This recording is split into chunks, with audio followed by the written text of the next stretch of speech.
This is the regular Friday night speaker meeting of the Beverly Glen group of Alcoholics Anonymous. My name is Marcia, and I am an alcoholic.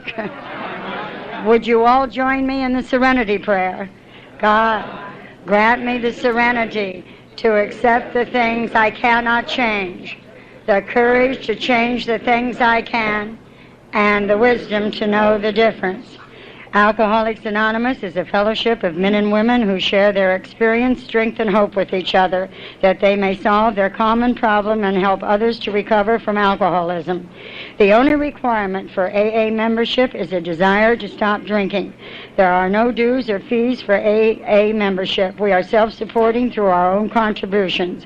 AA is not allied with any sect, denominations, politics, organizations, or institutions, does not wish to engage in any controversy, neither endorses nor oppose any cause. Our primary purpose is to stay sober and help other alcoholics to achieve sobriety.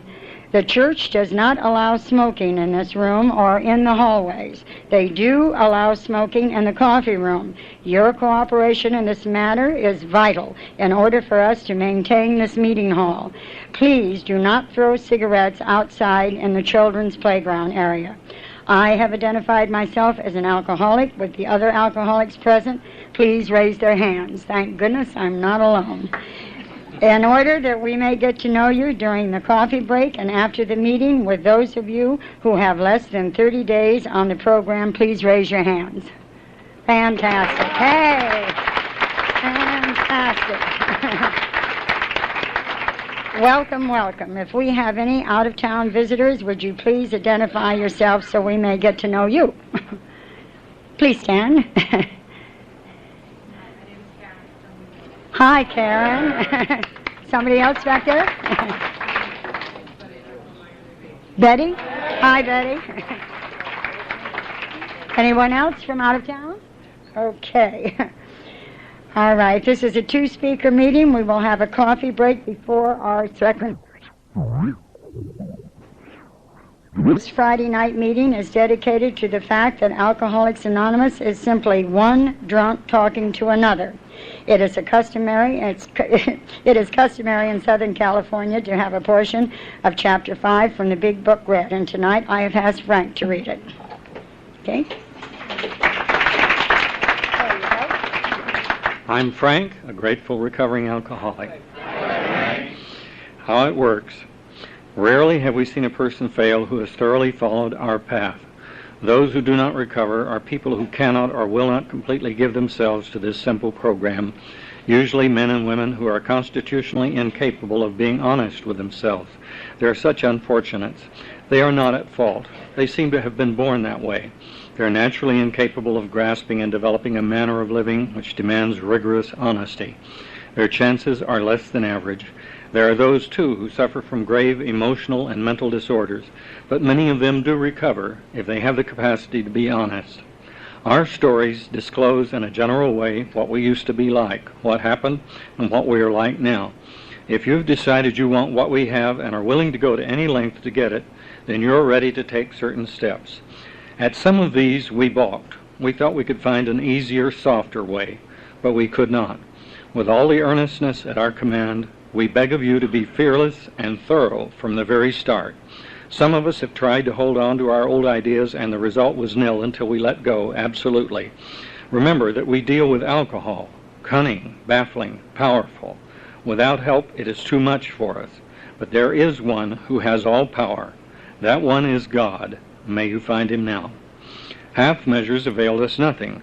We stood at the turning point. We asked his protection and care with complete abandon. Here are the steps we took, which are suggested as a program of recovery.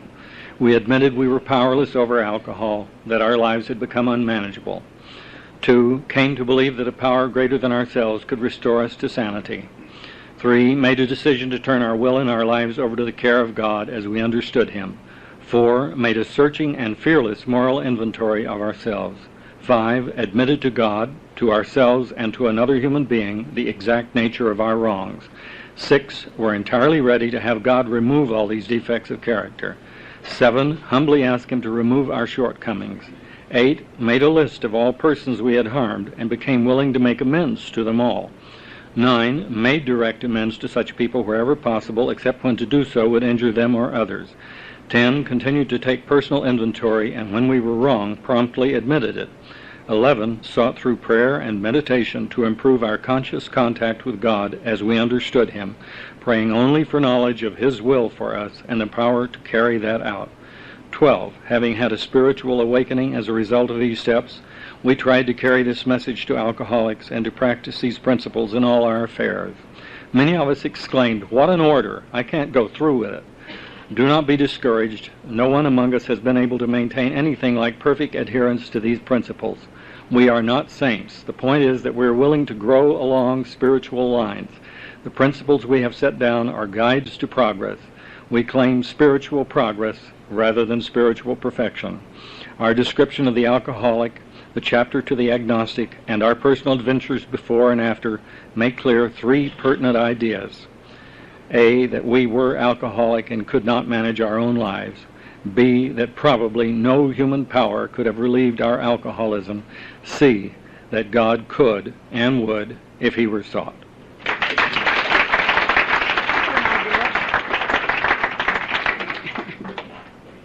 There she is. Hi, cute thing. Okay. One thing we like to do at this meeting is recognize newcomers. Therefore, we give chips.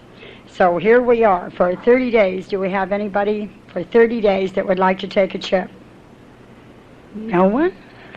Okay, how about 60 days? Do we have anyone for 60 days? Oh, hey! Wait a minute, here you.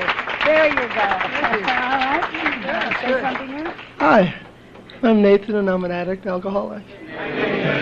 I don't know what to say, but I finally found the family that I always was missing here and at home.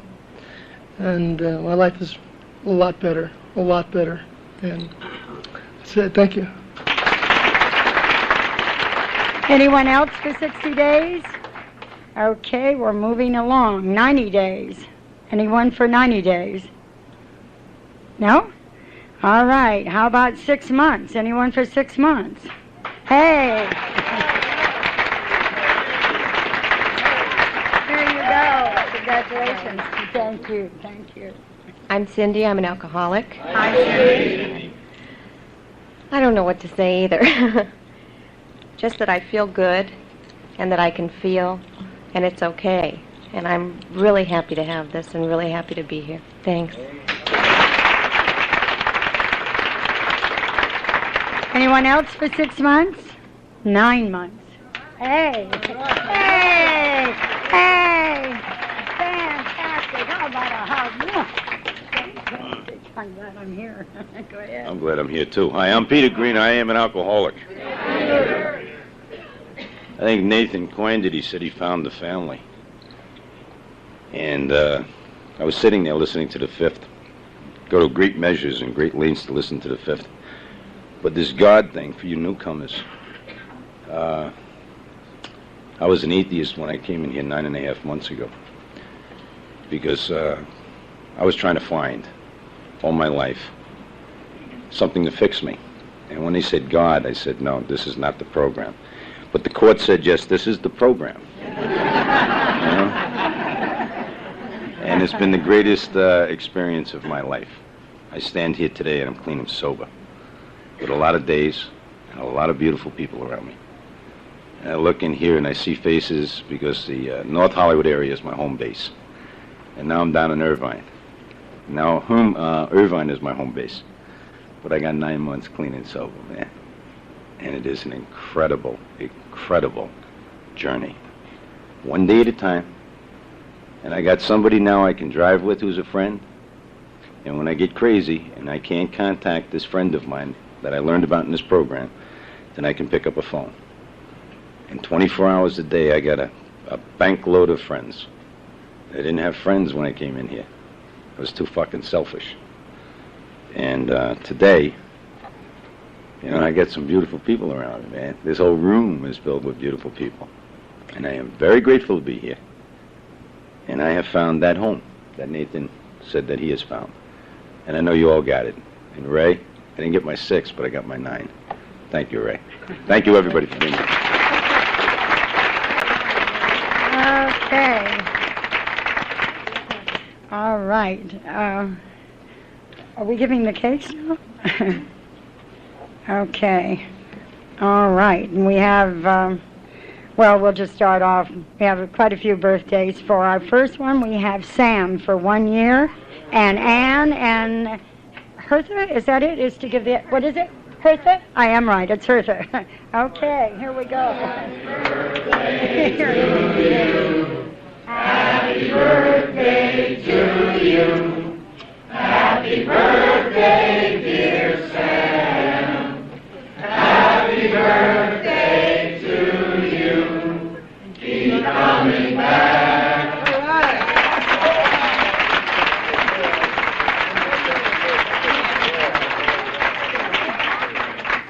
Thank you. Oh, okay. Yes. Good evening, everybody. My name is Sam Wenton, and I am an alcoholic. Believe it, I am. I want to thank my beautiful wife and my best friend, who's been my wife and my best friend for the last 56 years.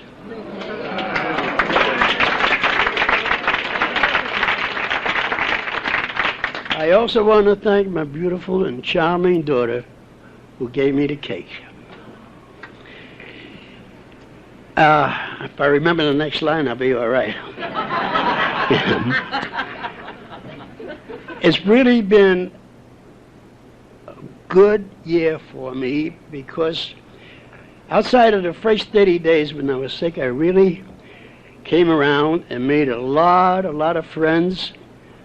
And what the best part of the year is that I am sober. So besides being sober and being more healthier than I was, and with all the great friends that I made here and the other meetings, sometimes I wondered it wasn't worthwhile that I did become an alcoholic. But I want to thank also my family. They were really behind me 1,000%. Excuse me, I get emotional. With all the trouble I thought I had, anytime I wanted to feel better, I'd either go to them or go to a meeting. And both of those places really fixed me up, and I felt better talking to my wonderful family and to the friends I made. I know there's a lot of cakes tonight, so I want to make it brief. I want to thank you people for being so good to me. I can't imagine where I would be without my family, without my sponsor, you people again, my higher power. Sometimes I think of it and I think if I didn't have you people I just mentioned, I would not be here. Where I'd be, I don't know, probably dead. But I'm here, and I'm here to happy, healthy, and I want to thank you all 1,000,000 times for your goodness and your friendship and your kind handshakes, your smiles are welcome, and your occasional hugs. That helped me through a year of sobriety. Thank you very much.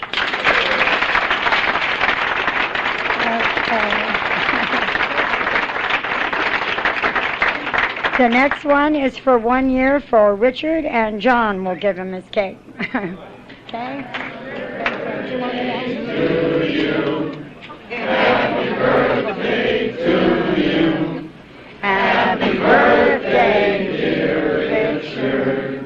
Happy birthday to you.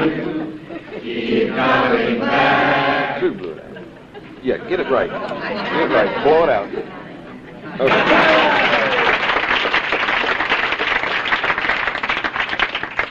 Excuse me. My name is Richard Hipp. I'm an alcoholic. Hi, Richard.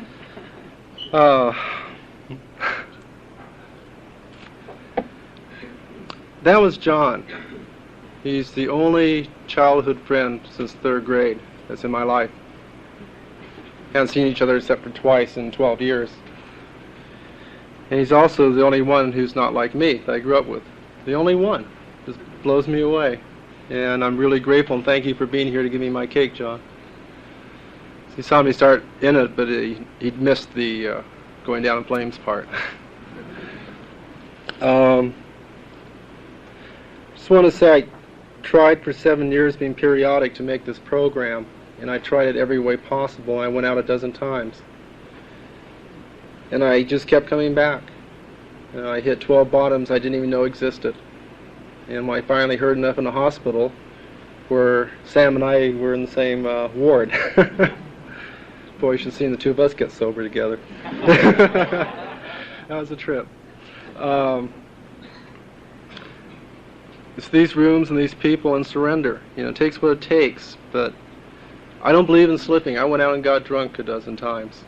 Because every time I wrote about it, I set myself up. I just didn't do what the tools were there. I didn't use them. And you don't hear from the guys and women who don't make it back. And over the 7 years, I've seen a lot of people not make it back. So I'm extremely grateful because I was dying in that hospital. And I just end with this is, when I even first came in 7 years ago, I knew the only thing this program had to offer was sobriety. And I finally got to the point I live mostly one day at a time now, period, extremely active. You know, I stick with people who are in service and action. I'm heavily involved and it's working. And I hear a lot of other stuff, but the main thing is, you know, all the rest is gravy. Sobriety is all that I'm here for. And it's not been an easy year, but it's been okay, and I never understood what okay was before. And now I do in my gut, and it is okay.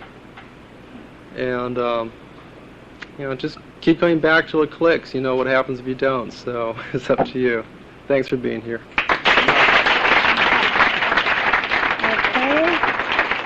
Our next one is for Roy for 1 year, and Ray is going to give him his cake. Happy birthday to you. Happy birthday to you. I'm subbing. Not lefty. Happy birthday To you. It's a big one, babe. It's a big one. Keep coming back. Cool. I love you.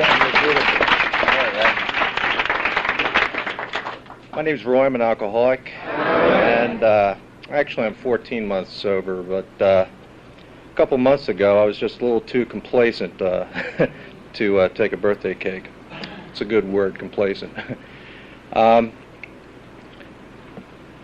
I'd just like to thank God, the people in this group, and sponsorship in general for all the wonderful things that have been happening to me in the last year. The things that have been happening to me make me realize that sobriety is the #1 priority in my life now. That's the biggest difference between my life now and my life a year ago and my life now. Thank you. Okay. The next one is for Lindsay for 4 years, and it's Bob and Rocky. Rocky going to give the cake. But, Rocky yeah. for 2. Oh, I'm sorry. I'm sorry. I went way down. Okay, it's Rocky for 2 years, and Ray is going to give the cake. I'll get this together. Come on, Rocky. Happy birthday to you. Happy birthday to you. Happy birthday. How about that? What the hell, huh? You help me? Happy birthday to you. Keep coming back. And I love you.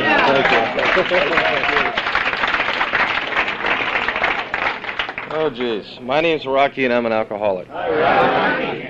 I want to thank Ray for giving me the cake.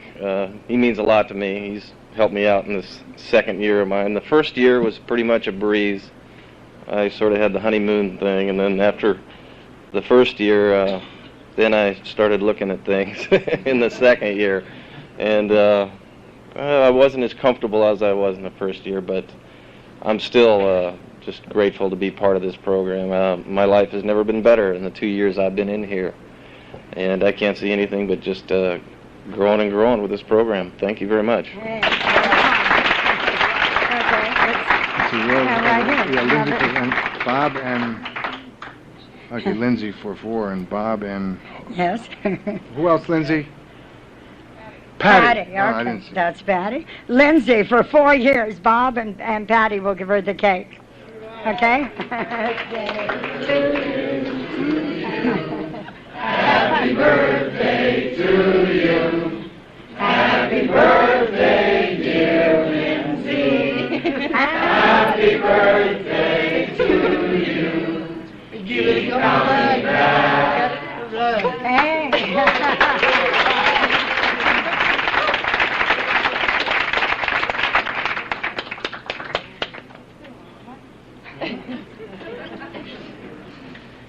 My name's Lindsay, and I'm an alcoholic. And I'd like to thank Bob and Patty for giving me that cake and for taking care of me when I first got sober. Patty took me out of the hospital and took me home and took care of me for about 4 months. And when I said took care of me, she fed me, she showered me, she dressed me, she did everything for me.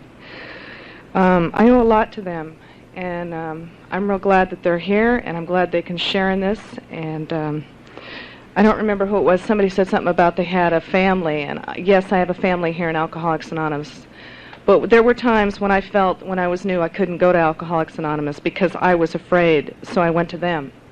And neither one of them are alcoholics, but they knew just the right thing to say and do. And I'm grateful to them and people like them that have been put into my life, and everyone here in Alcoholics Anonymous. Thank you.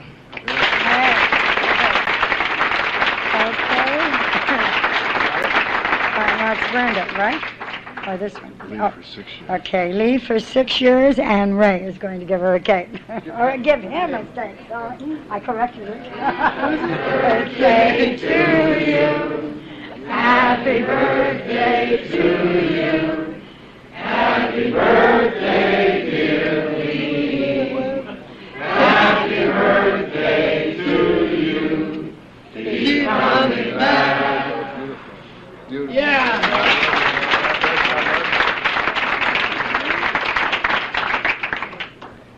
I'm Lee. I'm an alcoholic. I was hoping that my son could help give me my cake, but I thought he was working tonight. Just goes to show you what I know. I asked Ray to give me my cake because Ray's always there, and Ray represents the love that this program has to offer, and I'm learning to appreciate people like Ray since I've been in this program. My 5th year was one of my hardest years because I got complacent. I got a girlfriend, and she fixed me real good. And when it came to meetings, tomorrow, tonight, let's, whatever you do with girlfriends. And that was great until the girlfriend and I broke up. Then I didn't have my foundation. I had 5 years of sobriety, but I didn't have the habit patterns that I was used to having. So no matter how many years you get, you can always learn something. I heard a person with a year's sobriety yesterday raising a question as to whether he was an alcoholic. And right after he finished sharing, somebody else said, well, I've been having the same concern. Well, that touched a button in me and touched a button in 2 or 3 other people, and I knew I'd listened to Mike Ross a few times because I promptly said that, well, when I was new, I wasn't sure I was an alcoholic either, but that's because I didn't know anything. 5 years or better, before you start appreciating what this program has to offer. During my 5th year, my son decided to try this program again, and he's got 10 months now. And I'm looking forward to being there when he takes his 1-year cake. My son and I are going on a vacation for 2 weeks starting in a couple days, and I'm looking forward to that. Since I've been in this program, I've learned to appreciate things that I never thought would be any fun before. I was one of those guys that had to have an awful lot of stimulation. Not only booze and pills, but I had to have a lot of other kinds of excitement, and I had to skate on the edge of life.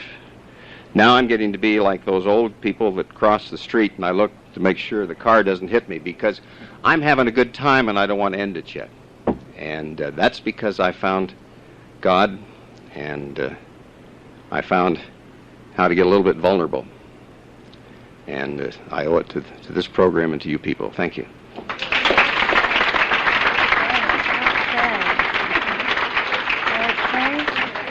And now we have Brenda for 8 years, and Ray is going to give her a cake.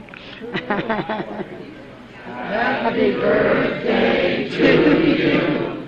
Happy birthday to you. Happy birthday, dear Brenda. Happy birthday to you. Keep coming back.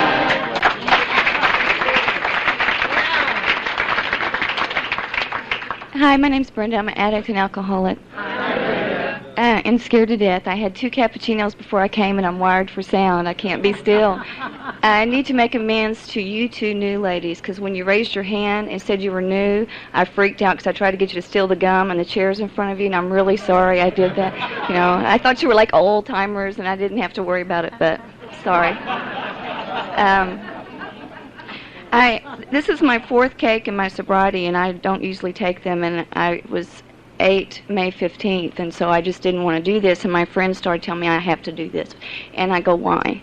And they go, because for the new people, well, I can live with that, you know, I will do that to show you that you really can do it, but I'm thinking that I'm supposed to have something really profound to tell you, you know what I'm saying, like earth-shattering something, and I don't know those things. So I get really uncomfortable taking a cake because I just don't know what to tell you. My experience in this program is love. My experience is don't drink today. My experience is call your sponsor. My experience is read the book. My experience is pray a lot. What has kept me sober, my hardest years in sobriety were 5 and 6. And there's people in this room, Mary, Ray, Jim, Manny, Lori, and a couple that aren't here now that have been at this group for at least 6 years that I remember. And those people don't know it, but I'm going to give you this opportunity, my opportunity now to tell you that there were times when I came in here and I wanted to get high really bad, when I had 2 children under 2 and I just got a divorce. I just didn't know if I was going to make it. And these people do not know what they did for me. But I don't have mothers or brothers or fathers or any of that stuff. And these people are that for me. I don't have to do anything or be anything. And what's really neat is these guys got like a bunch of sobriety, you know, like 850 years or something. And all of them, it's frightening. So I come here like on a Tuesday night and, you know, try to be a big shot, you know, and say something really profound, you know, like when you do this, what's that, discussion? And so I'll raise my hand. I want to say something really, you know, uplifting and on the steps and knowing about shit and stuff. And they're like, oh, please, go sit down, you know. And I like that. They keep me humble when my ego gets in the way. I just want to say for the newcomers, I'm sorry about the gum thing, but really. But I need to let you know that it gets better. You know, I heard a lady last week, 2 weeks ago here saying that she had 9 years in the year before she shared and she didn't have anything. And the only time I don't have anything is inside me. So there's times when I have nothing and I am distraught and I don't know what to do except run or shoot dope. I don't know what to do. And so I walk in this meeting and I'll see Mary or a Jim or a Ray and I'm fine.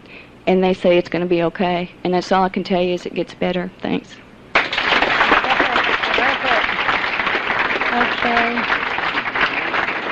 Okay, now the next one is Lee for 6 years and Ray. Well, that's right. It's what is, Lee did, I'm sorry. And then it's Jeannie for 18 years. And Scott is to give the cake, right? If he's not here, then it'll be you, right? Birthday to you. Fantastic. Happy birthday to you. Yes, it is. I might be happy birthday, dear Jeannie. Happy birthday to you. Keep coming back. Sober. All right. Thank you. Hi, my name is Jeannie Bennett, and I'm an alcoholic. And about the only person that was here when I first got here is Mike Ross in the back, and he said some very kind things to me. And also Ray was here at the Gramercy Roundtable meetings. Now tonight I got the impression that I wasn't supposed to take a cake because my son was supposed to give it to me. He had to work. A good friend, Liz L., was going to meet me here. Something happened. I couldn't find a parking place. And my birthday was July 21st.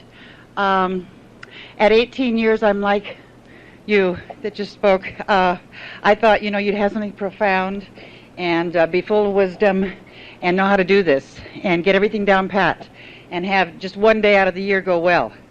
And I'll tell you, God gives you what you need to have on this program. And I sat around for 16 years listening to people say that, thinking, well, they don't have the same God I do, obviously. And God. And my son is on this program, and I must say, at 14 years of sobriety, I went to the hospital to visit him after he'd been there for 2 weeks, and the first thing he said is, "Where's your serenity?" And, of course, my humble answer was, "You don't have to have serenity, you have to have sobriety, and you want what I have." So, and he said, "Well, you're right." 2 years ago, I became physically ill. This program I have always been grateful for. I always knew that without God and without the 12 steps, I would not be sober. I sort of suspected that I would have killed somebody and I would have been in jail rather than dead. I knew this and I was grateful, but until I became physically ill, for some reason I thought God had made me Superwoman and I could overcome everything. And with the physical illness, 2 years ago, I had to go back to the basics of AA. I moved to Phoenix because my sister said, who's on the program also, thank goodness, come to Phoenix and I'll take care of you. And she did, literally. The late you that took your cake tonight, when I first came here, people didn't have to take care of me. And I don't know, it was a growth period. I had to wait till I was 16 years sober before I could ask people to take me to the hospital or to help me get out of bed to go to the bathroom or little things like that. And that will certainly make you rely on God very quickly. And I became very familiar with the 11th step, which happens to be my favorite step, where although instead of prayer and meditation only, I really asked Him for the power to carry it out. And I suddenly became very grateful just to get up and wash a dish, or just to be able to get up and eat off a dish, or just to get out of bed and wash my teeth and go to the bathroom. And AA taught me that I can get through anything in life with the 12 steps of AA. I can put them into any area of my life, and they work there too. I'm really grateful for all you people. I'm grateful to be back in LA. I've been here a week, and I didn't know I was back for sure until somebody cut in front of me, and I thought, I'm really here. And I love all you people, and keep coming back. Thank you.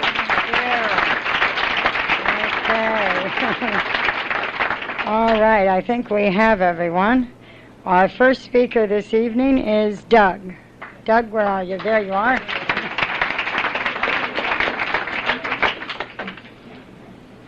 I'm Doug, and I'm an addict and an alcoholic. And I'm pretty thrilled. This is the best way to speak. You see, my time's up. It's been up about 5 minutes ago. And really, that's pretty fortunate for all of you, because my story's pretty boring. I can cover it all in a few seconds here. I got loaded a lot. I got caught a lot. I spent a lot of time in jail. It was good for a long time. It was bad for a lot longer. I've been clean and sober now since December 1st, 1981, and this is a whole lot better. It really is. I'm like a child all over again. And if anybody out there is wondering, I'm here today because I don't have nowhere else to go. This is it. I've heard that from a few different people, and that's exactly the way I feel. I don't have any option but to be an Alcoholics Anonymous. No matter how good or bad it might be today, I don't want to go back out there. And so to any of the newcomers, stick around because it's definitely worth it. And I'd like to thank Ray for asking me to speak here tonight.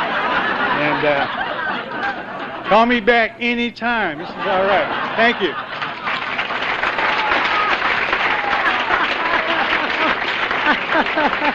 I love it. Okay, I guess we're going to have a short... oh, no, wait a minute. Here, just a minute. Don't we... The 7th tradition. There it is. Okay. All right. Tonight I have asked Sharon to read the 12 traditions. Oops, I had it there for you. Somebody turned it. Go ahead. Read slow. All right, go ahead. You're on, Sharon. My name is Sharon, and I'm an alcoholic. Hi, Sharon. The 12 traditions. He said to read slow. 1, our common welfare should come first. Personal recovery depends upon AA unity. 2, for our group purpose, there is but one ultimate authority, a loving God as he may express himself in our group conscience. Our leaders are but trusted servants. They do not govern. 3, the only requirement for AA membership is a desire to stop drinking. 4, each group should be autonomous except in matters affecting other groups or AA as a whole. 5, each group has but one primary purpose, to carry its message to the alcoholic who still suffers. 6, an AA group ought never endorse, finance, or lend the AA name to any related facility or outside enterprise, lest problems of money, property, and prestige divert us from our primary purpose. 7, every AA group ought to be fully self-supporting, declining outside contributions.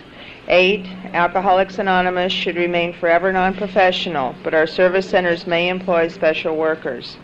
9, AA as such ought never be organized, but we may create service boards or committees directly responsible to those they serve.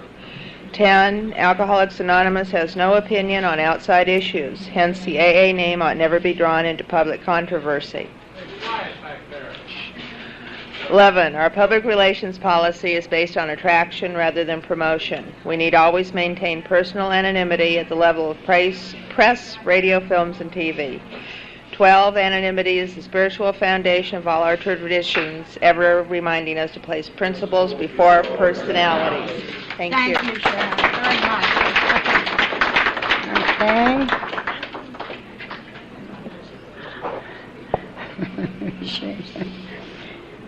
Okay. Okay. I'm waiting for our speaker to return. Just a few more minutes.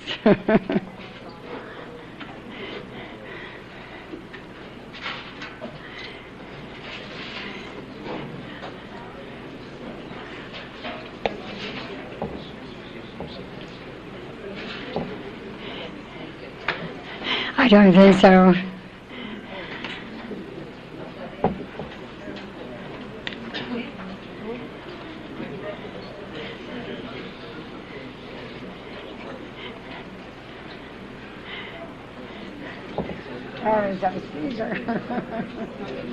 I don't think so.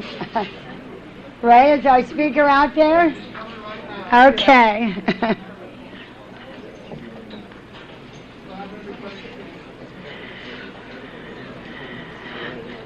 Do I see her?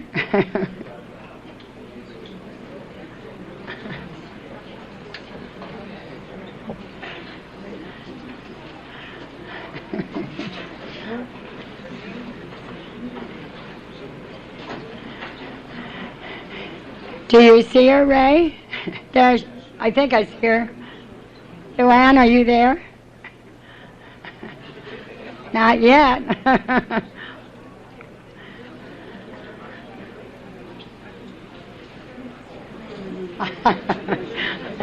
Well, hang in there.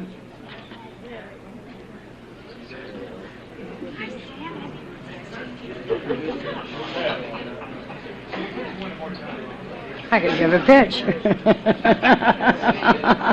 Speak. Here she comes. All right, I'll talk a minute. I didn't know I was going to lead this meeting tonight, and it really gives me tremendous pleasure. Is she almost here? Keep talking. All right, I will tell you. Oh, there are 2 seats in the back there for somebody who wants to sit down. Now I can say it. It does give me great pleasure to introduce this lovely lady, because without her, when I was new, I would not be standing on this platform tonight.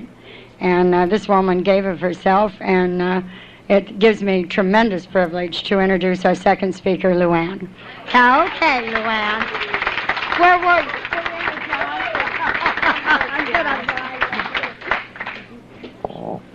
I'm mortified. My name is Luann, and I'm an alcoholic. Is this embarrassing or what? I mean, I don't get caught short like that too often. Isn't that horrible? Oh! It's one of the maladies of speaking. It happens to me each time. I don't get caught each time, but it happens each time. You know what one of the things I absolutely love about this meeting, thanks, Lori, is that I feel like a newcomer here. And that's going some. Hi, Suzanne. And so I want to do something for my benefit because it just makes me feel good. Can I see the hands of the people in their first 3 months of sobriety? Hi, Whitney. Yeah.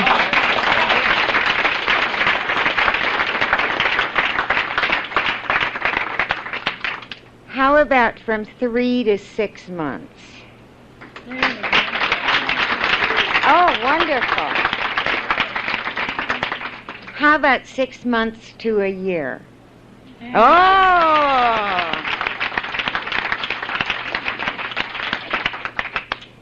How about 1 year to 3 years? Yes!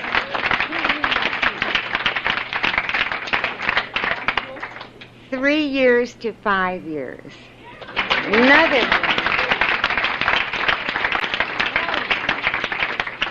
How about 5 to 10 years? Yes! 10 to 15 years.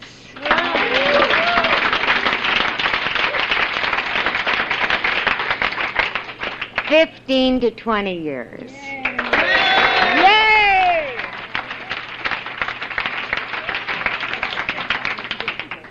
20 to 25. 3 of us. 25 to 30. 30 to 35. Hey, Bruce. Over 35. Yay, Michael.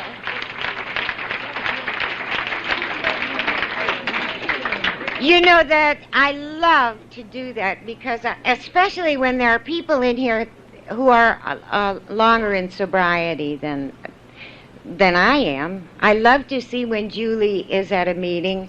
I love to see Michael and Bruce anytime.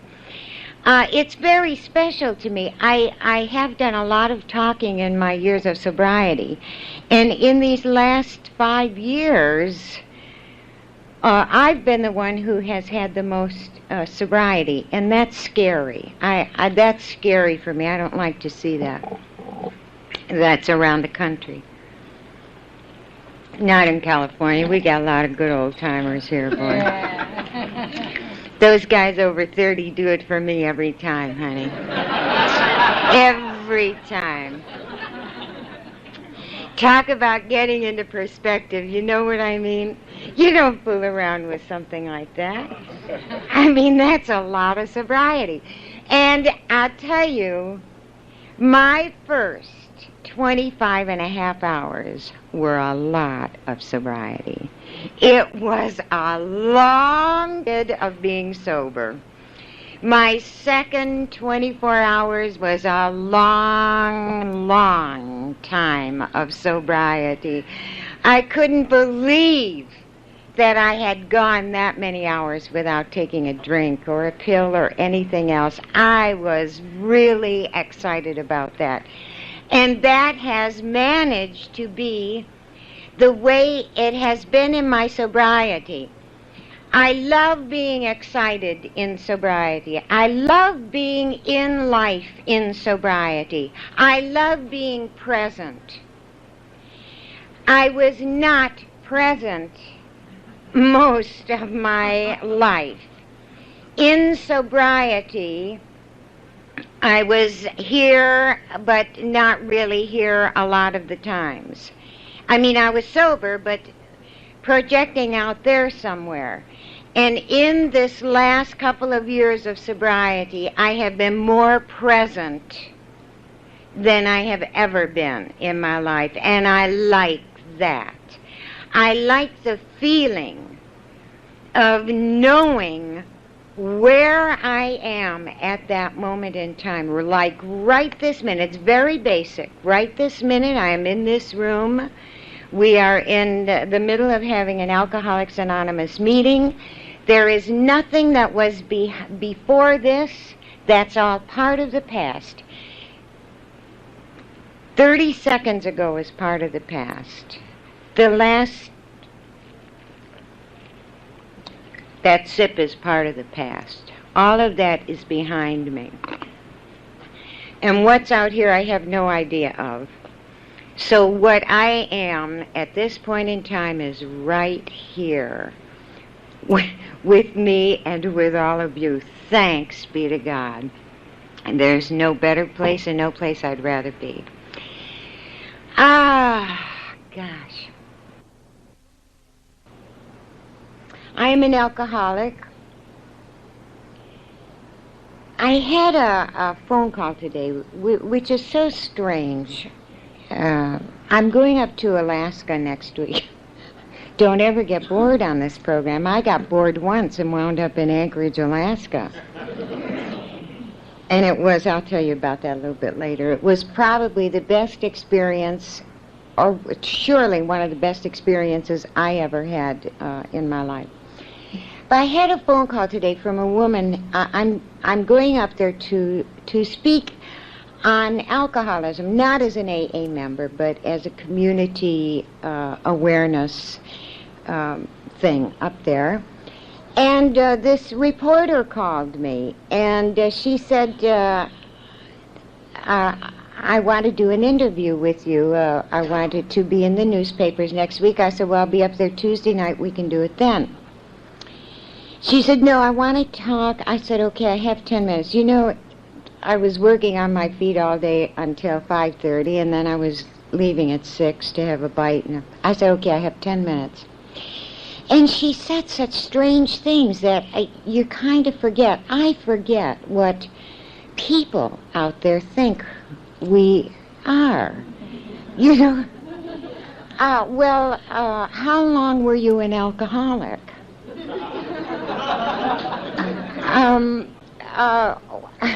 Well, what was it that you drank that made you an alcoholic? This is a reporter, you know, this is somebody in the know. Well, what do you suppose caused you to drink? I said, well, the first drink usually caused me to... Well, she said, what do you mean the first drink? Well, I said if I wouldn't have taken the first drink, then I wouldn't have gone on to get drunk. Well, she said, well, why didn't you just not take another drink? And I said, you know, by now, first of all, I was in a hurry and rushing, and then I said, just slow her down, back her up, Luann, and just be quiet, because you're just going to have to deal with these kind of things and have a smile in your voice, you know, all of that trash. But it was so what? She said, well, then you got as, she said, well, why did you go to AA? And I said, well, first of all, this interview is over, sweetheart. We don't identify me as a member of Alcoholics Anonymous. She said, well, but everybody up here knows that you went to AA here. I said, except to the press, a radio, film. That's a tradition. In Alcoholics Anonymous, we do not ever identify ourselves full name as being a member of Alcoholics Anonymous. I can say I am Luann and I am a member of AA, or I can say I am Luann Sims and I am a recovering alcoholic. We cannot put the two together. Well, what about, I said, look, I'll tell you what. Let me see the article before you put it in the newspaper. And she said, no, well, we don't do things like that. So I said, you know what? Let's talk at a different time. You know, I have to leave now. I said, but the article must not identify Alcoholics Anonymous and me. That's a tradition, period. And so we hung up. But it brought me back to that place of, I mean, we are some kind of strange animal to a lot of people out there. Isn't that interesting? I mean, but I'll tell you, wouldn't you rather have what we've got than what they've got out there? Think about that for a second. I met someone today, a gal brought into work, the gal was 1.5 years sober, and she brought a friend into work, in to meet me. And she said, my friend Jeannie here drinks 1 martini a week. I said, how can she be your friend? Did you drink with people who drank 1 drink? And they had been friends for years. 1 drink a week. I said, I can't even imagine. Why would you even do that? Why? I'm not being funny. I can't imagine something like this. I have a dear, darling, wonderful friend who gave up smoking 2.5 weeks ago. He smokes, before he gave up, 6 or 7 cigarettes a day. I said to myself, because I didn't want to discourage him, why would anybody give up smoking if they only smoke 6 or 7 cigarettes? I would love to smoke 6 or 7 cigarettes. You know what I mean? Can you do it? And this guy is in AA. I said, sweetheart, are you sure you're an alcoholic? I don't understand that. I am obsessive. If something is good, then get in and abuse it. Isn't that right? God, I mean, why even go for it? I like to get into it. It doesn't matter what it is. If it's food, I love getting into food. Well, food is wonderful, you know. You just get fat with food. It's wonderful. I love it. Food still works. That's the only thing that works anymore.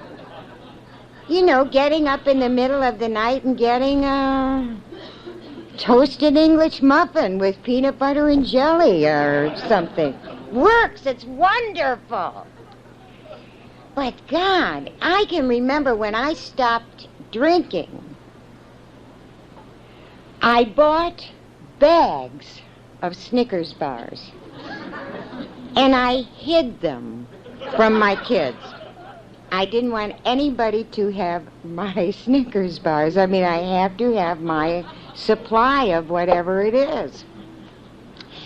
Got into donuts, Winchell's donuts, of course. Not just any kind, the glazed jelly donuts that squirted out as you bit into it. I loved it. Hot fudge sundaes. And then I'd go home and fix fried rice with onion salt and garlic salt. I mean, it's a wonder. First of all, it's a wonder I'm alive with that kind of diet. I'm very, very serious about my not drinking or using anything. It's the most important thing that I have going in my life. Not drinking is my priority. Staying sober is my priority. There is nothing more important to me than my sobriety. Also, the next most important thing to me is maintaining my sense of humor. I love to laugh. We are people who love to laugh. We have strange senses of humor, but we do love to laugh. See, we are alive people, alive, living people. I have never, I said it jokingly at the beginning, I was not bored in Alcoholics Anonymous for a second until I became 17 and a half years sober.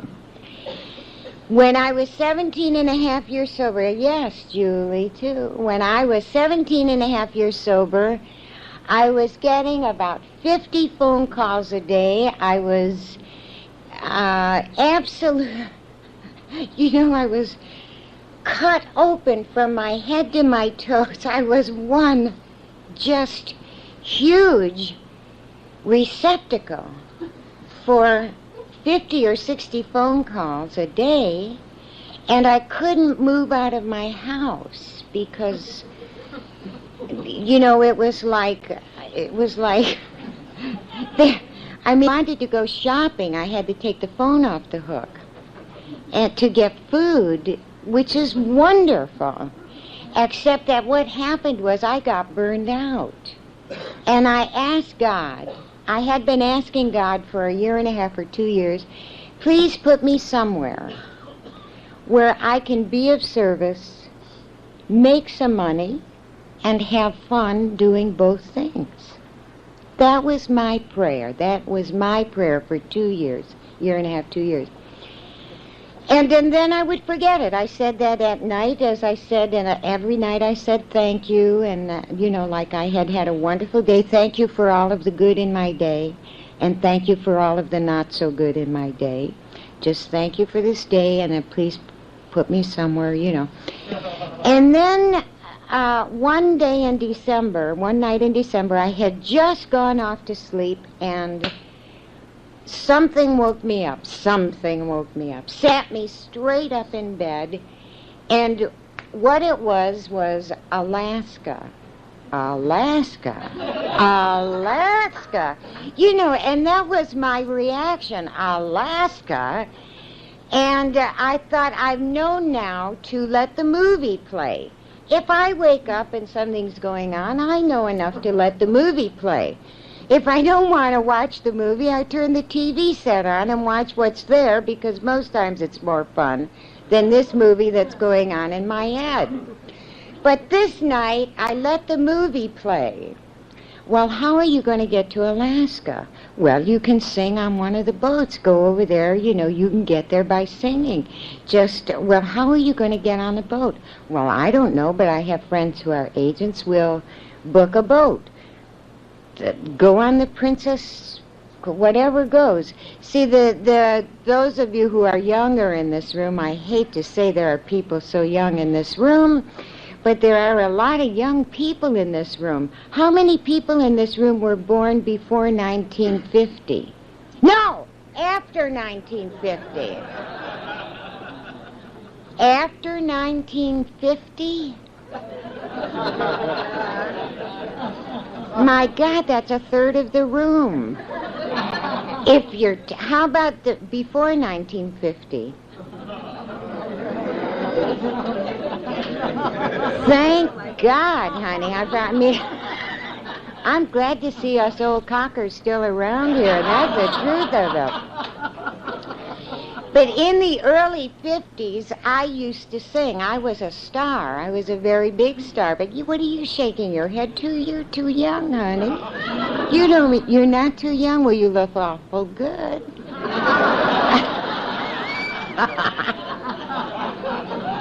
Awful good. I was this big star on this fabulous a variety show. It was, we were on 5 days a week, every week. I mean, this was like a one-nighter every day. We did 5 morning shows and 1 show on Wednesday night, so we did 6 network shows a week. We worked our little butts off, and it was all live in those years. I know that's hard to believe, but it was live, so no matter what it was that we did, it went across the airways, as it were. But it was great. I loved it. It was that spontaneous kind of living, really. I mean, if you goofed, you goofed, and you go on, unless you're an alcoholic. Then you get under the chair and stay there until, oh, God. But, so I did that on a daily basis for 3.5 years. And I made a lot of money. And I had a lot of fans. I used to get 6,500 pieces of fan mail a week. People in Korea, the service guys wanted me as their sweetheart, and the grandmothers wanted me as their grandbaby, and parents wanted me as their child, you know, and on and on and on, because I was wonderful. I really was. I was adorable. I was very young. That's true, I was.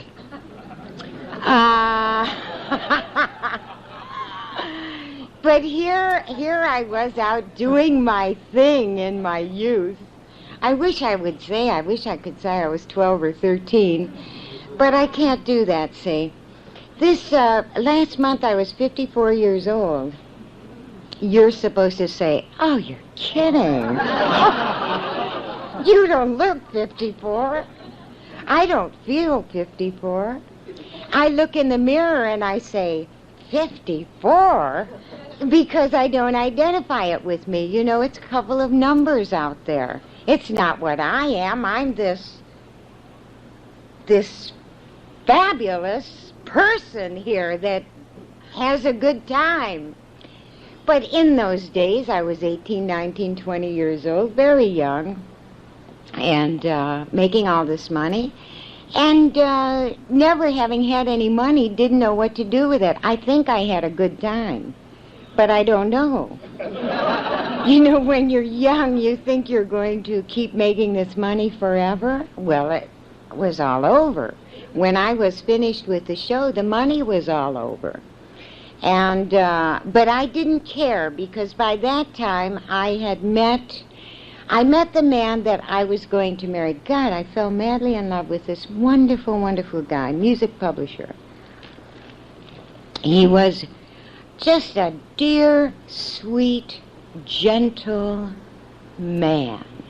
He was dark and went to Colby College, junior college up there, Ivy League, very nice. He was just a fabulous guy. And we had our first date in December, and he was living with a girl, so he had to take measures to break off that relationship, because we actually did have love at first sight. And interestingly enough, the girl that he was living with was a drug addict. And he didn't know what to do, and I didn't know what he was talking about. Drug addict, what is that? Because I had no idea that I was an alcoholic. I had no idea that I had any problem with drinking. I drank and had a good time, and that was the way that was. But in April, we started seeing much more of each other, April of 54, and we got married in July of 1954. And it was wonderful. I loved being married. I came to a place in my life now where I had fulfilled what it was in those years to be a woman. Married. You know, that was about the size of it. If you're married, you've really gone to the top. And so we're laughing, but isn't that the truth? Yes. I mean, how wonderful times have changed. And 3 months after we got married, I got pregnant with my first daughter, with Cindy, and I loved being pregnant. It was great. I gained 50 pounds or 40 pounds or something. I was underweight. Oh, God, that I were again. I was underweight, and I was, God, all of the stuff. So the doctor never put me on a diet. I just gained weight. And I gained it all here. Funny how women don't lose it there either. I gained it all here, and I got so big that my doctor made a harness to hold up my belly, because otherwise I was top heavy, you know. Wouldn't let me wear high heels or anything, so I just walked around in ecstasy. I'm married happily and I'm pregnant out to here and I am in heaven. I had died and gone to heaven. And I'm going to have a natural birth, kids. Are you ready for this? I am going to have a natural birth. So we're getting close to the time I'm due to give birth, and God came the time. And I had my labor pains. And I called my doctor, alcoholic, honey. I called my obstetrician. I said, oh my God, do something about this. I said, the pain is excruciating. Well, he said, how far apart are they? I said, I don't know. I just had my first one. And get me to the hospital. I don't want to be out here. So that's how courageous and how much pain I can take, if you know what I mean. She was 17 and a half hours in coming, and I never let her forget it, honey. 17 and a half, bless her little heart. She looked like Alfred Hitchcock when she was born. Fat and jolly and wonderful. And then it was between that time and my second pregnancy is when my alcoholism, did you know that you were progressing in alcoholism? I didn't. I had no idea, but between the time Cindy was born, I was not on the show anymore. I was October of 55 is when I didn't go back to the show after that. I was one of those that was fired. I was in real good company, and I was just as happy about that. As she's chewing her ice up here. So, for the next 4 years, from 55 to 59, I drank out of the closet. I thought it was a little strange to be putting bottles in the closet and drinking out of them. But you know something? I did it. I didn't want my husband to see me drinking, I guess. I didn't want anybody to see me drinking. So I just went to my closet and to the bottle in there and drank. So in 4 years, my alcoholism did progress. Not to a point of dropping down dead anywhere. It was just progressing. I needed a little more alcohol, more daily. I got pregnant for the second time, and this time I wasn't so excited. You know, it was a pregnancy now because I had 4 years in between, and I was now disappointed in my life and myself. I had been this star, and I had given up my identity, and I resented it a little bit, you know, but when you're an alcoholic like me, you don't say things like that, out loud anyway, so you drink. And then I was 6 months pregnant, and my husband and I went to bed early one night. We were going to watch a Sinatra special in October of 1959, October 19th. And the next morning, the morning of the 20th, he shook me to wake me up. He was having a real hard time breathing, and we called the doctor. And doctor told us what to do, have him inhale some steam, and because he thought he was having some indigestion attack, because we had pea soup the night before. And so he did this, he inhaled the steam, and he came back to bed, and the pain didn't get any less. And but I did put a pillow behind him, and he sat up, and I said, maybe if you're sitting, the pains will go away. Well, in the next hour, 2 hours, I don't remember, he shook me one more time to awaken me and started to say something and never finished what he started to say. He went into the death rattle, which I found out many hours later that was what it was, and he died. He had turned 32 years old October 3rd, He canceled his life insurance policy October 17th. In the morning of October 20th, he died. And I was 6 months pregnant. And so, and I was not aware that he died. Shock is a wonderful thing. I think shock is God's gift to us in moments when we need it. Well, I knew he had died when my dad got to my apartment in New York from California. I knew then that my husband had died. For the next 3 months, I drank. The pain of this death was so great that I closed myself into my house, really. JP used to come over and sit with me, and I had friends came in and sat with me and stuff. The pain was so great, the only way that I could shut it out was to black myself out somehow. It was horrible. And then in January, 3 months later, January 14th, my second child, Beth, was born. So it was after her birth in 1960.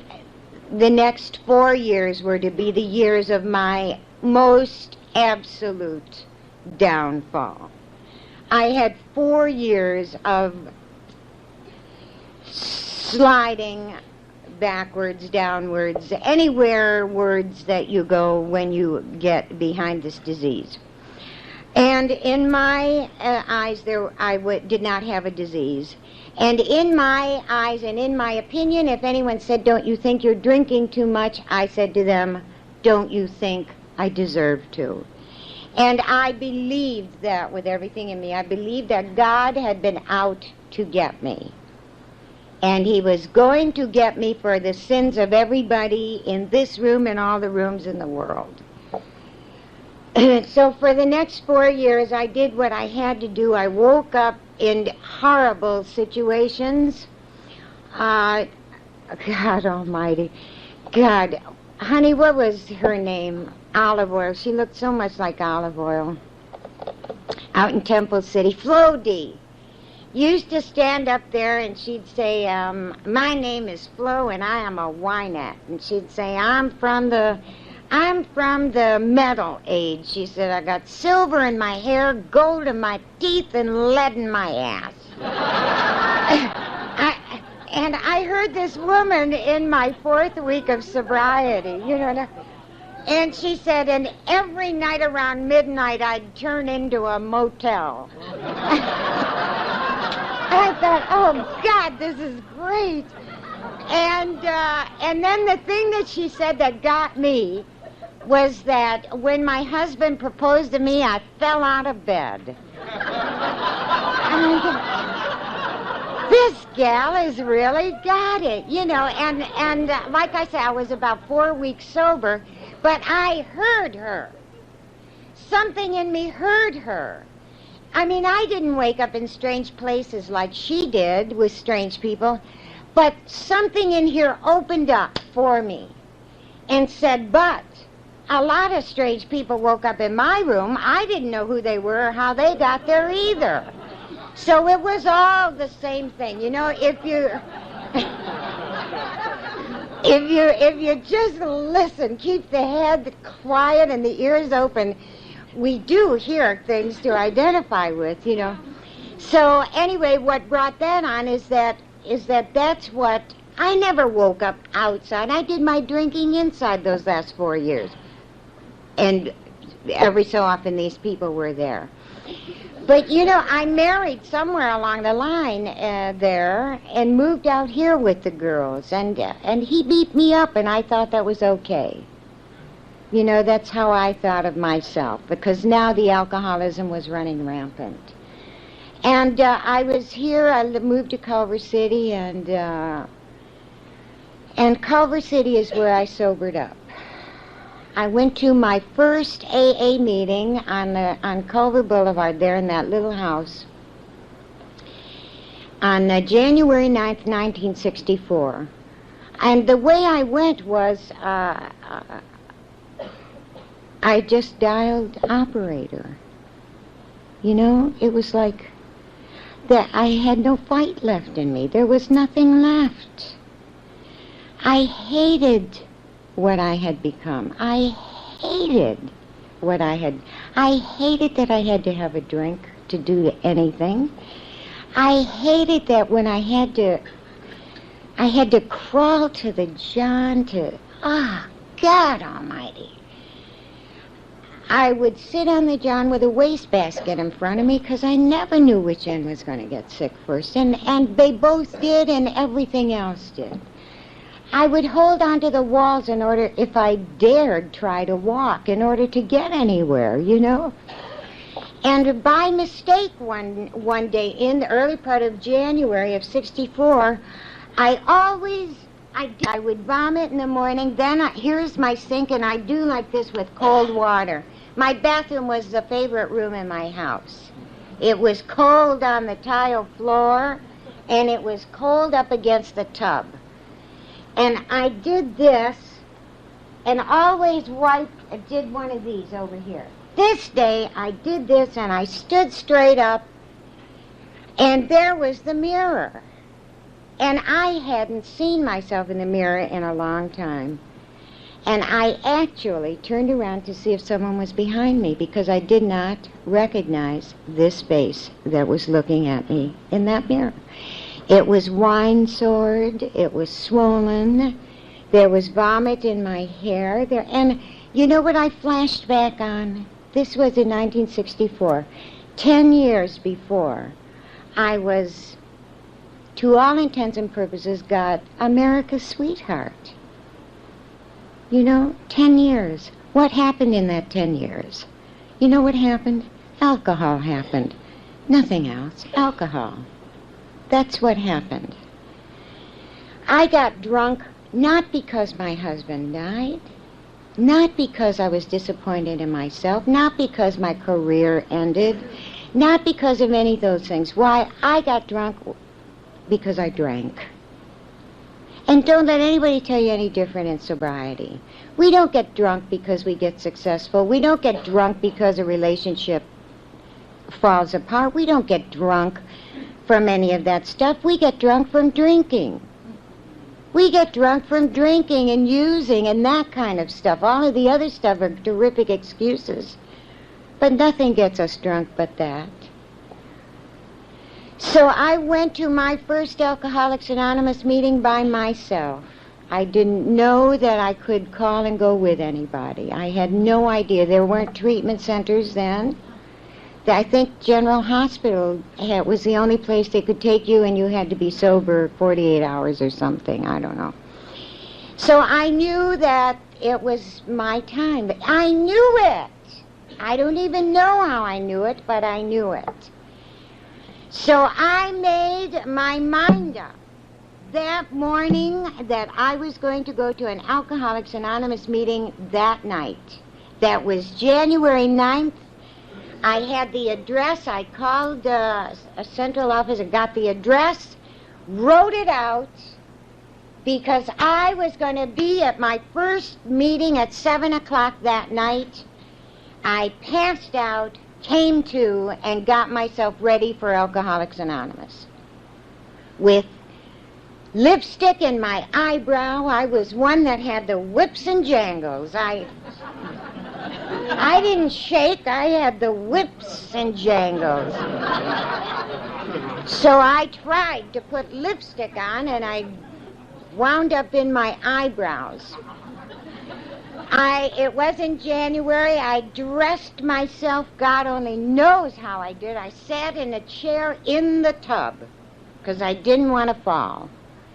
I didn't have anything to drink. I drank it before I passed out at 4 o'clock. And so I got myself together and actually got in that car and drove to that first meeting. I was up to that door to open it, and I opened from the other side, and a guy got on the other side of the door and looked at me, who was wearing a designer coat, black, that went down to my knees, to my toes, and had sneakers on so I wouldn't fall. Looked at me in all my glory, and said, "Do you think you have a drinking problem?" And I said, "I think so." You know, and he took my hand. I love to say this. He took this hand and he put it between his hands. I was like a ham sandwich in this guy's hand. And he said, "You're in the right place." He said, "You don't ever have to take another drink, pill, use anything if you don't want to, a day at a time. That's it." And you know, something happened again in that hour. It was an hour meeting. I was going to leave after then because there was an 8:30 meeting on it. It was from 7 to 8, then an 8:30 to 9:30. I went into the bathroom and I just upchucked everything that was in there. It was like the biggest cleansing that there was. And when I came back out to leave to go home, those 6 men had put 7 chairs in the front. That middle one was mine. "That's your chair," they said. "You will always have a chair in Alcoholics Anonymous. Anywhere you go and in any meeting you go, you grab a chair, honey, and sit in it. It's yours." And that was January 9th. The next night, I went to my second meeting. The same 6 men were there. They asked me how I did. And I said, "Fantastic." I had been sober 25 and a half hours. And I said, "And last night I took the first 9 steps."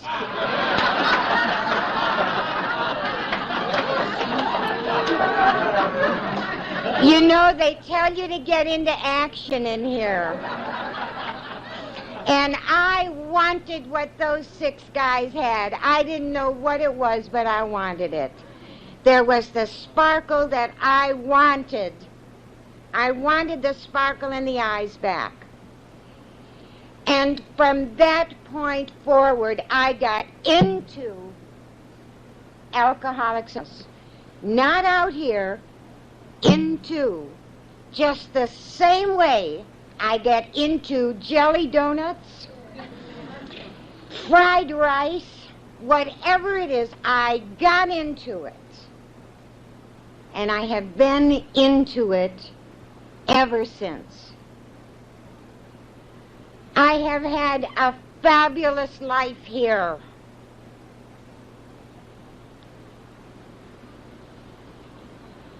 I finished my work up in Alaska, December of 1984. On December 3rd to December 7th of 1984, I was in a life, death, and transition workshop in Wasilla, Alaska, with Elizabeth Kubler-Ross. Do you know who she is? The reason I went, she was coming up there, and the reason I went was because I wanted to let go of, I wouldn't allow myself really to have any relationships since my husband died, because I was afraid that if I did, then in 5 years and 3 months that man was going to die too. You know, that old superstition that we don't let go of. So here she was coming up there, and I thought, this is the perfect place to go to get rid of this. So I was in that workshop for a week. It was the second best thing that ever happened in my life. Alcoholics Anonymous being the first. It was fabulous. I came back home December 18th. And on, we had a great Christmas, the girls and me. And New Year's Eve, Beth, my youngest one, came down to an AA New Year's Eve party to be with us, because she had had such a horrible night of doing cocaine the night before. So she came to our New Year's Eve party, and she wrote out the little things that she wanted to let go of for the year, and a big one was cocaine. And she decided to get clean and sober. And that day, New Year's Day, she went to the beach and she wrote an inventory. And then she brought it back and she read it to me. That was January 1st. We had the best week we had had. We were together all of the time. It was one of those things. It was like God was right there with us. The morning of January 5th, my daughter Cindy called and said, "Mom, how are you doing?" And I said, "Well, other than this, I had bronchitis, bronchial pneumonia, and I never get sick." I said, "Other than this, sweetheart, I'm okay." She said, "Then you haven't heard." I said, "Heard what?" She said, "The Glendale Adventist Hospital called. Beth is in a coma." And I said, "Cindy, don't tell me things like this. I mean, get the doctor and have the doctor call me," and, you know, the denial comes down. About an hour later, the doctor called me and he said, "Luann, your daughter has had a stroke. And her chance of living is 25%. And I said, "Look, should I come? You know how we get. Should I be there or should I stay away because I don't want to give her my germs?" He said, "Yes, you should be there, and you're not going to give her any germs." And so I got to the hospital, and I was there, and the next morning at 9:15, the doctor came over and took me in his arms, and he said, "She's gone." Oh, God, and he said, "I don't know how else to tell you this." He said, "If it was one of my kids, I don't know what I would do." So that was January 6th, 1984. On January 9th, I was taking a cake for 21 years because I am an alcoholic. And my priority, damn it, is to stay sober a day at a time. I never thought to take a drink. But I'll tell you, I thought, God, what's the point of living? You know, because the parents are supposed to go first. And so we got through all of last year, thanks be to God, and this January 9th, I took my 22nd cake. And something has happened. There is a strength that has happened. And it's only God. God is the strength. God is what has happened.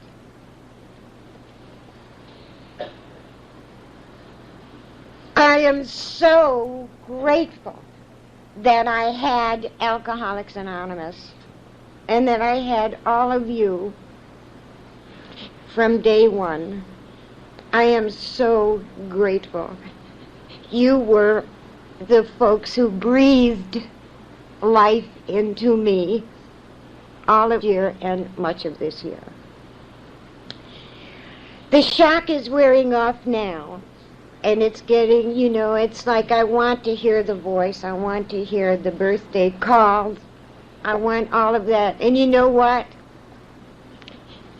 I had to say goodbye, and it was the hardest thing that I've done. If any of us are sitting out there and we have to say goodbye to someone that passed, my God, do it. Say goodbye and go on to live. That week at Elizabeth Kubler-Ross taught me that, and it took me a year and a half to put it into practical something. So right this minute I can say to you, sobriety is my life, my world. Being in my own being is where I am right now, thanks to all of you. And for God's sakes, I've learned, if I've learned nothing more, I've learned that every day is a celebration of life for me. I have learned one more time to climb trees and to run and play. I let my child out to play a lot. It deserves to come out and play. And I deserve to have some fun in my life, as we all do. Honey, we were dead and gone a long time before we hit this life. God gave us this life, so it's up to us to do something with it. I am a direct product of you guys, and I'll tell you something, I think you did one hell of a job. Thank you, I love you.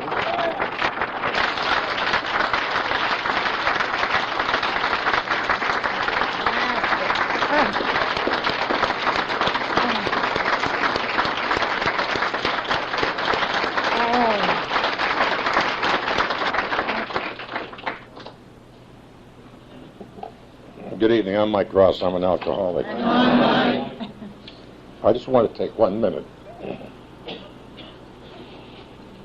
I've known this girl a long time, this lady.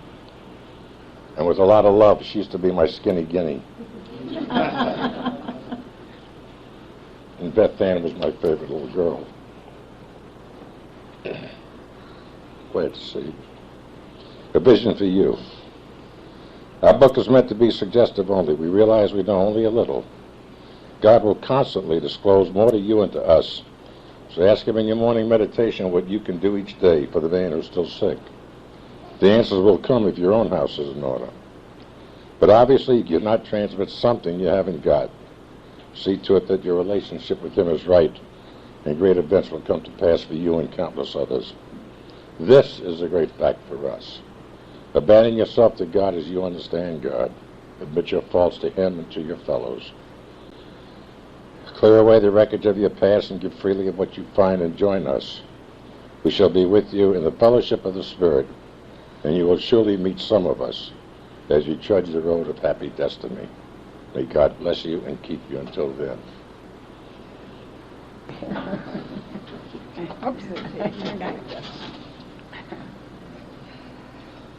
Our Father, who art in heaven, hallowed be thy name. Thy kingdom come, thy will be done, on earth as it is in heaven. And give us this day our daily bread, and forgive us our trespasses, as we forgive those who trespass against us. And lead us not in temptation, but deliver us from evil. For thine is the kingdom, and the power, and the glory, forever. Amen. Keep coming back, it works. Yeah.